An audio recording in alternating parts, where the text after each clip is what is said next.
여러분들은 그 부동산이 좋으십니까? 동산이 좋으십니까? 예? 어느 분이 뭐라고 그러십니까? 동산이 현찰이 좋으세요? 예. 경기가 안 좋기 때문에 그렇습니다. 일반적으로 경기가 좋으면 인플레이션 현상이 일어나면은 부동산이 가치가 있어서 부동산을 선호합니다. 근데 요즘에 경기가 어려우니까 부동산보다는 현찰이 더 중요하죠. 왜냐하면 이 부동산이 팔리지 않으면 딱 묶여버리면 이것처럼 난관이 없어요. 그래서 경기가 좋으면 부동산이 좋아서 막 영끌한다고 해서 몇 년 전만 해도 막 아파트 막 이렇게 대출 많이 받아서 사기도 했죠. 왜냐하면 집값이 오를 줄 알고. 근데 요즘에 경기가 안 좋으니까 이게 집이 짐이 되고 팔리지가 않으니까 어려움을 당하는 일들도 있죠. 그러면 천국은 부동산일까요? 동산일까요? 천국은 예수님께서 말씀하시기를 내가 거할 집이 있다. 그래서 천국을 부동산 개념으로 말씀을 하셨죠. 우리 같이 말씀 봅니다. 내 아버지 집에 거할 곳이 많도다. 그렇지 않으면 너에게 일렀으리라. 내가 너희를 위하여 거처를 아버지 집. 천국 하면 아버지 집에서 천국을 이제 부동산 개념으로 예수님께서 말씀하셔서 우리도 부동산 개념으로 많이 생각을 합니다. 그런데 이 천국도 부동산만 있는 게 아니라 천국에 현찰이 있습니다. 그 진짜 부자는 부동산도 있고 현찰도 있고 균형 있게 있어야 이게 진짜 부자지요.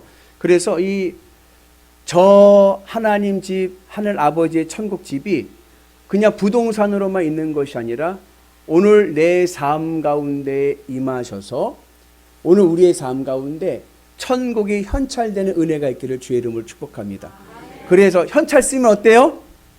좋죠. 여러분의 삶 속에 하나님의 천국이 임하셔서 천국의 현찰을 많이 쓰셔서 행복의 은혜가 있기를 주님의 이름으로 축복합니다. 그래서 신앙생활은 믿음이란 천국의 부동산 플러스 천국의 현찰아. 그래서 늘 내 삶 속에 하늘 천국이 임해서 천국의 은혜로 살아가기 때문에 항상 기쁘고 범사에 감사할 수 있는 은혜가 있는 줄로 믿습니다.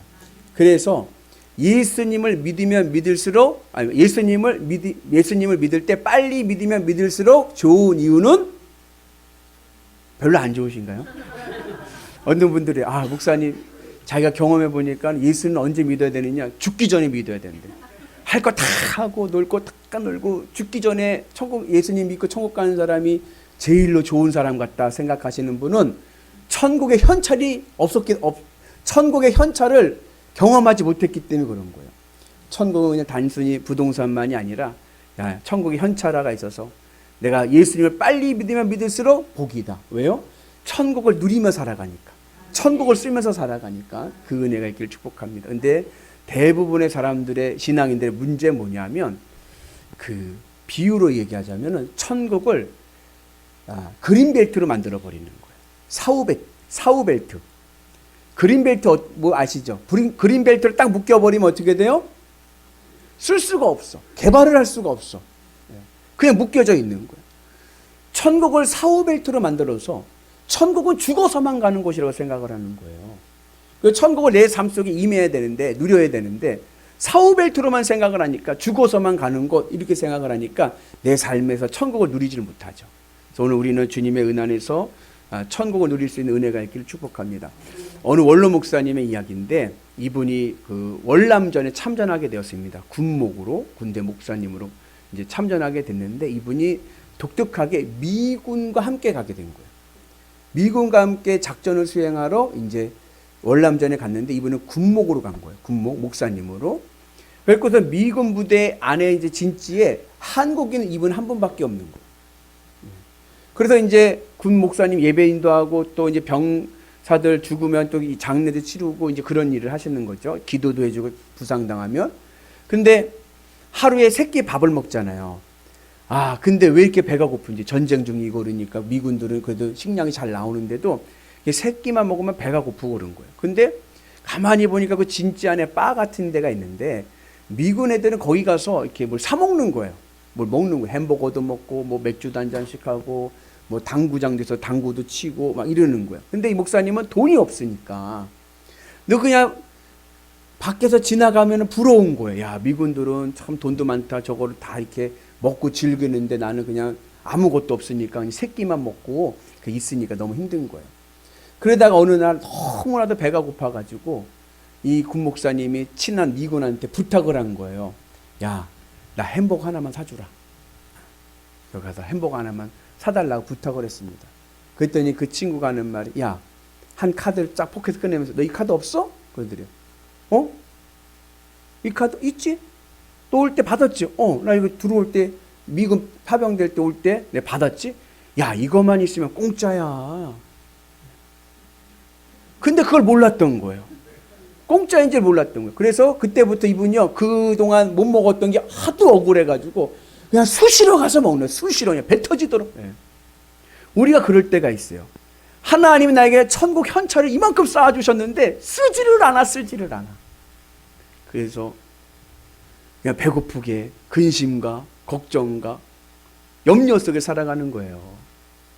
바라긴 여러분들 천국 구두쇠 되지 마시고 천국 부자 되셔서 천국을 누리며 살아가는 은혜가 있기를 축복합니다. 한 마을에 아주 유명한 구두쇠 청년이 하나가 있었어요. 그 마을에서 하여튼 구두쇠로는 아주 유명한 청년입니다. 이 청년이 이제 결혼을 하게 됐어요. 자, 여러분 결혼을 하려면 뭐가 필요하죠? 결혼식을 해야 되잖아요. 그 뭐가 필요해요? 식장이 필요하고 그 다음에 주례하실 분이 필요하죠. 요즘은 이제 주례자가 없는 경우들이 많지만 예전에는 이제 주례자들 있잖아요. 저희 아버지 저 어머니 결혼 사진을 이렇게 보니까 주례자 할아버지가 계시더라고요. 그래가지고 제가 처음 보는 분이 못 보던 분이라 저희 아버지한테 물어봤어요. 아버지, 이 할아버지 누구세요? 그랬더니 우리 아버지도 모른대요. 누군지. 아니, 근데 아버지도 모르는 분이 어떻게 주례를 섰었어요? 그랬더니 그때는 예식장 하잖아요. 그럼 예식장에 있는 그 주례해주는 담당 선생님이 있대요. 예전에 뭐 면장을 하든지 뭐 이장을 하든지 뭐 이런 분들이 대기대에 있대면 이제 돈 얼마 사례해주면 주례를 서주시는 거예요. 그래서 이제 그렇게 해서 이제 주례를 섰다, 결혼식을 하셨다 그러더라고요. 근데 이 청년이 이게 결혼식을 해야 되는데 식장도 있어야 되고 주례자도 있어야 되는데 돈이 아까운 거예요. 결혼식 비용이. 그래갖고 어떻게 할까 궁리하다가 술을 냈어요. 아, 목사님한테 부탁하면 되겠다. 교회는 안 다니지만 목사님한테 부탁하면 뭐까지 해결돼요? 식장까지 해결되잖아요. 예배당에서 예배드리면 식장은 그냥 오잖아. 일석이조다. 그렇게 생각을 해가지고 목사님한테 가서 결혼 주례를 부탁했어요. 목사님, 저 결혼 주례 좀 부탁합니다. 그랬더니 목사님이 들어주셨을까요? 들어주시죠. 예, 그래갖고 그러면 그렇게 하시자고 그랬어요. 이 청년이 대뜸 목사님한테 말씀하기를, 목사님은 사례비는 얼마 드려야 될까요? 그러는 거예요. 대놓고 물어보니까 알아서 주는 거지 그걸 또 얼마 드릴까요? 물어보니까 목사님이 당황을 했어요. 그래서 목사님께서 그냥 신부 아름다운 만큼만 주십시오 그랬어요. 신부가 아름다운 만큼 주십시오. 이창범 권사 얼마 드리겠습니까?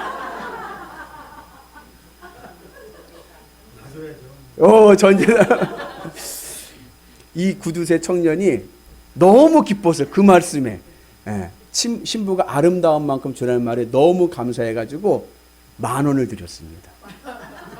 얼마나 행복한지 몰라요. 10,000원으로 다 해결했어요. 예식장도 하고 주례비도 하고 다 한 거예요. 그리고 예식을 잘 마쳤어요. 마치고 이제 신혼여행을 떠나려고 목사님한테 인사하러 왔어요. 목사님 감사합니다. 예식 잘 마쳤습니다. 이제 신혼여행 갑니다. 인사하러 왔어요. 그러니까 떠나려고 할 때 목사님이 그 청년을 붙잡습니다. 여봐 잠깐만, 거슬름 돈 남았네. 그러더니 여기 있어 9,000원 그랬다는 이야기가 있습니다. 일본에 그 67세 미야우치라고 하는 한 노인이 집에서 사망을 했습니다. 이웃들이 발견해가지고 이제 알게 됐는데, 이분은 이 마을에서 거지 취급을 받던 사람이에요. 늘 노숙자 같이 옷도 그냥 안 갈아입고 늘 그 옷 입으니까 노숙자 같은 옷 입고 밥도 안 해 먹어요.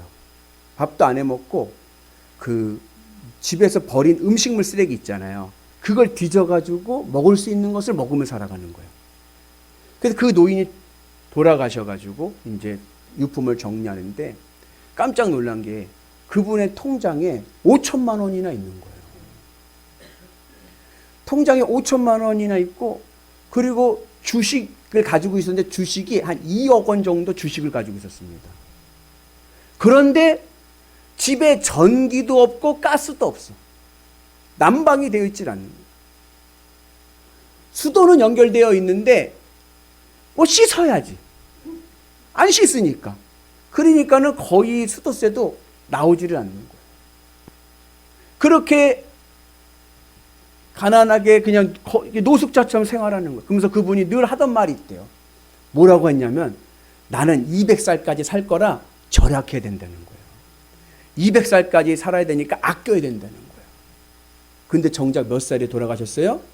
67세. 3분의 1도 못 사시고 돌아가신 거예요. 얼마나 인생이 불행합니까? 그래서 오늘 우리가 주님의 은혜 안에서 건강하게 사시고 믿음 안에 사시고 좀 쓸 땐 쓰시고 행복한 은혜가 있기를 축복합니다. 그래서 제가 늘 이야기하는 그 노인대학 일타 강사 황창현 신부께서 죽을 때는 통장에 얼마만 있으라 그랬죠? 500만 원만 있어라. 근데 제가 생각할 때 500은 물가가 올라서 안 될 것 같아요. 그래서 한 1000만 원 정도는 모아놓으시고, 나머지는 뭐요? 좀 쓰세요. 누리세요. 그래가지고 이번 한 주간의 미션은 내가 제일 좋아하는 음식 사 먹기. 그 정도는 하실 수 있죠? 너무 아끼지 마시고, 물가가 올라도 좀 내가 좋아하는 음식 한 번 정도 이렇게 일주일에 한 번 사 드시는 것도 좋습니다. 그래서 건강의 은혜가 있기를 주의 이름으로 축복합니다. 근데 왜 여러분들이 현찰을 세상 돈을 쓰는 걸 아까워요? 쓰면 없어지니까. 쓰면 통장의 잔고가 빠지니까. 그죠? 근데 천국의 현찰은 다릅니다. 천국의 현찰은 쓰면 채워지는 거예요. 쓰면 늘어나는 거예요. 쓰면 더 올라가는 거예요. 그래서 여러분 하늘 천국을 사후벨트로 묶고 나서 그냥 죽어서만 가는 곳이라 생각하지 마시고, 천국의 현찰이 이미 내 포켓 안에 들어왔습니다. 내 마음 안에 들어왔습니다. 내 믿음 안에 들어와 있습니다. 그래서 여러분 천국에 내 안에 있는 현찰을 많이 쓰셔서 기쁘고 행복한 인생길 되시기를 주의 이름으로 축복합니다.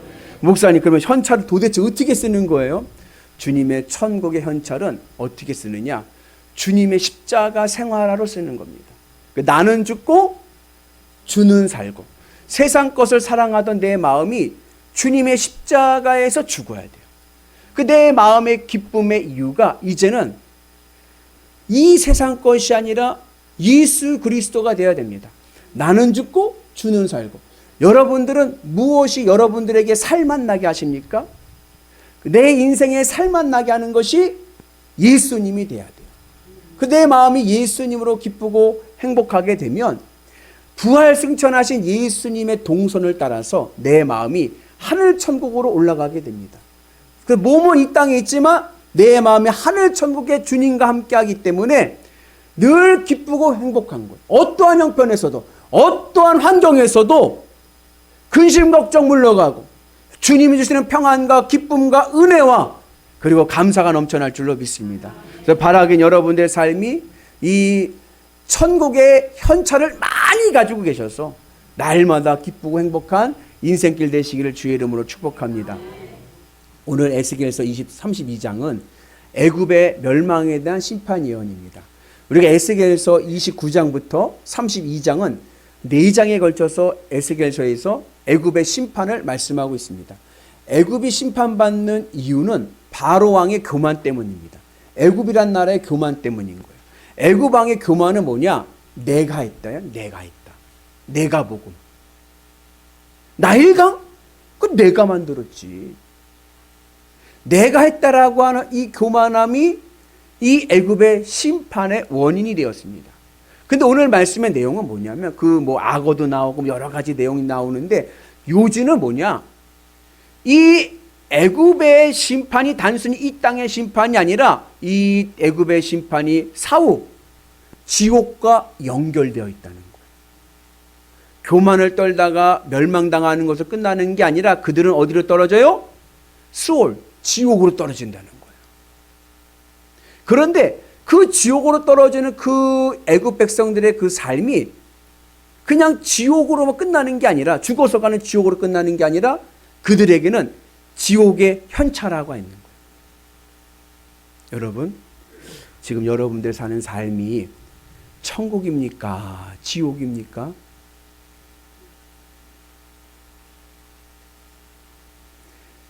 그 1980년대 그 서울 소망교회 담임하시던 곽선희 목사님께서 하신 말씀인데, 그게 한참 부흥할 때 어느 굵직한 재벌 사모님이 그게 등록을 하게 됐습니다. 그래서 사모님, 이제 재벌 회장 사모님이 등록을 해서 성도가 돼서 신방을 가는 거예요. 요즘은 이제 신방을 잘 이제 꺼려서 잘 못 가는데, 저 신학교 다닐 때 배운 게 뭐냐면, 목회는 신방이다. 늘 신방에 부지런해야지 목회를 잘할 수 있다. 그런 얘기를 들었어요. 이제 등록을 하니까 그 다음에 신방을 간 거죠. 신방을 가서 이제 주소에 따라서 가서 보니까, 와, 역시 회장님네 집이라 집이 의리의리한 거예요. 초인종을 딱 누르니까는 사람이 나오지도 않는데 대문이 열리는 거예요. 요즘은 흔하지만 그때만 해도 깜짝 놀라죠. 대문이 쥐 열리는 거예요. 그 안에 들어갔더니, 이야, 정원이 너무나도 아름다운 거예요. 야, 나무들도 참 희한한 나무들, 멋있는 나무들도 많고, 연못에 비단잉어들이 막 헤엄치고, 물레방 안을 뱅글뱅글 돌고, 너무나도 아름다운 거예요. 현관문을 들어섰더니 그 앞에 거실에 호랑이 한 마리가 엎어져 있어요. 호랑이 양탄자. 그래서 그것을 밟고 올라가서 가정부의 안내에 따라서 소파에 앉았습니다. 집이 의리의리하게 너무나도 좋은 거예요. 잠시 기다리니까 그 회장 사모님 성도님이 나오는데, 안방에서 나오는데 모습이 굉장히 피곤해 보이는 거예요. 그냥 피곤해 보이니까 목사님이 조금 칭찬을 해줘야겠다는 생각에 이렇게 얘기했습니다. 성도님, 집이 참 좋으네요. 그랬어요. 집이 너무나도 좋네요. 그랬어요. 그랬더니 그 성도가 하시는 말씀이, 이거요, 무덤이에요. 여러분, 여러분들의 집은 천국입니까? 무덤입니까? 집에 들어가실 때, 아유, 내가 오늘 무덤 또 가는구나, 그러십니까? 할렐루야, 기쁨에 즐거운 우리 집에 들어간다 하십니까? 애굽 사람들은 내 가지고 있는 이 많은 것, 부자 되고 내가 하고 싶은 거 다 하고 많은 재물을 얻으면 행복할 줄 아는, 세상 사람들이 그래요. 그러다가 어디로 간다? 지옥으로 가는 거예요. 오늘 에스겔서에 보면 6 나라들이 나오는데, 이 6 민족들이 이미 망한 나라들이야. 이미 망해서 심판받아 지옥에 가 있는 자들이에요. 그들이 애굽에게 얘기하는 거야. 야, 너희들도 우리 지옥으로 올 거야. 왜요? 하나님과 관계성이 없기 때문에. 하나님을 무시하고 그냥 이 세상 것 좋은 그 맛에 살다가는 지옥으로 오는 거. 이게 지옥으로 떨어질 뿐만이 아니라 지금 너희들의 삶을 봐라. 지금 너희들의 삶도 지옥이다. 그래서 오늘 우리는 지옥 부자 되지 마시고 천국 부자 되는 은혜가 있기를 주의 이름으로 축복합니다. 그래서 천국의 현차라, 내 마음이 하늘 천국에 임해서 하늘의 기쁨으로 살아가는 은혜가 있기를 축복합니다. 이것이 어떻게 가능합니까? 주님의 십자가 생활, 믿음으로 가능한 거예요.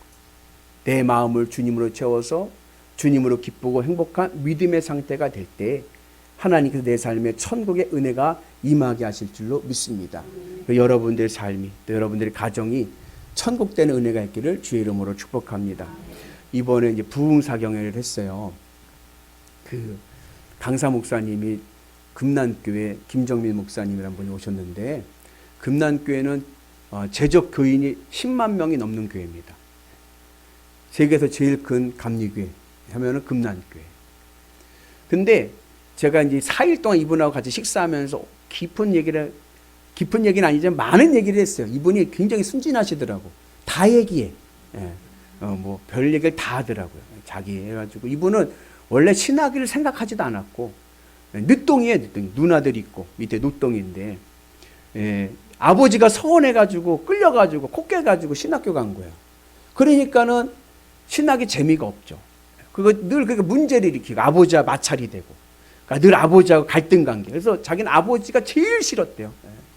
그 김홍도 목사님 얼마나 위대하신 목사님이에요. 집에서는 엄해가지고, 하여튼 아버지하고는 늘 안 맞아가지고, 언제까지 그렇게 안 맞았냐? 그 군대 갈 때까지. 그래서 아버지하고는 아버지는 자기를 문제아 취급하고, 자기도 나 신학하기 싫은데 자꾸 신학해가지고 목회하게끔 끌고 가고 막 그런 것들이 너무 싫었던 거예요.